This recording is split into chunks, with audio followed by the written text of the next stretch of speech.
Articles most important ఏంటంటే అభ్యర్థులు మీరు ఈజీగా రివిజన్ చేసుకోవడానికి ఆర్టికల్స్ని గుర్తుపెట్టుకోవడానికి ప్రయత్నం చేయండి.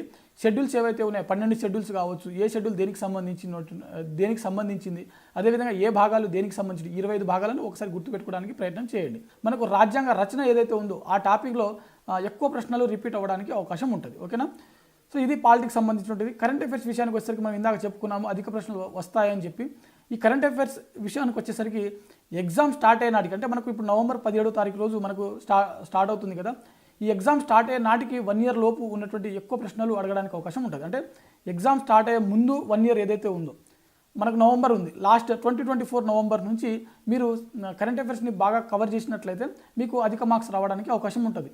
కొన్ని సందర్భాల్లో గతంలో జరిగినటువంటి ఎగ్జామ్లో 2 ఇయర్స్ ముందు జరిగినటువంటి అంశాలపైన కూడా ప్రశ్నలు అడిగినటువంటి సందర్భాలు ఉన్నాయి. కాకపోతే మాత్రం అవి 1-2 అడగొచ్చు. మిగిలిన అధిక మెజారిటీ ఏదైతే ఉందో అవి కేవలం లాస్ట్ 1 ఇయర్లో జరిగినటువంటి టాపిక్స్ నుంచే మనకు ప్రశ్నలు వస్తాయి కాబట్టి మనం అధిక మార్క్స్ పొందడానికి అవకాశం ఉంటుంది. సో అభ్యర్థులు లాస్ట్ 1 ఇయర్లో జరిగినటువంటి జాతీయ అంతర్జాతీయ అంశాలు ఏవైతే ఉన్నాయో, మరీ ముఖ్యంగా జాగ్రఫీ రిలేటెడ్ టాపిక్స్ ఏవైతే ఉన్నాయో వాటిని మీరు అధికంగా రివిజన్ చేసేటువంటి ప్రయత్నం చేయండి. అయితే ఓవరాల్గా మనకు ఇప్పుడు సబ్జెక్టు మొత్తం 4 భాగాలుగా చేసుకున్నాము, మొత్తం చెప్పుకున్నాం కదా.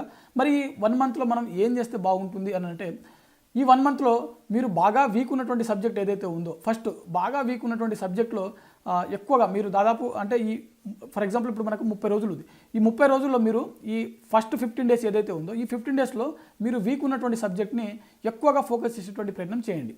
అదేవిధంగా ఫర్ ఎగ్జాంపుల్ 1 డేలో మీరు హాఫ్ డే ఆ సబ్జెక్ట్ని అంటే వీక్ ఉన్నటువంటి సబ్జెక్ట్ కోసం చదివితే మిగిలిన హాఫ్ డే రివిజన్ కోసమే ఫోకస్ చేయండి. అది కూడా మీరు బాగా పట్టు ఉన్నటువంటి సబ్జెక్ట్, అంటే బాగా ఈజీగా మీరు ఆల్రెడీ గ్రిప్ తెచ్చుకున్నటువంటి సబ్జెక్ట్ ఏదైతే ఉంటుందో ఆ సబ్జెక్ట్ని ఎక్కువ రివిజన్ చేయడానికి ప్రయత్నం చేయండి.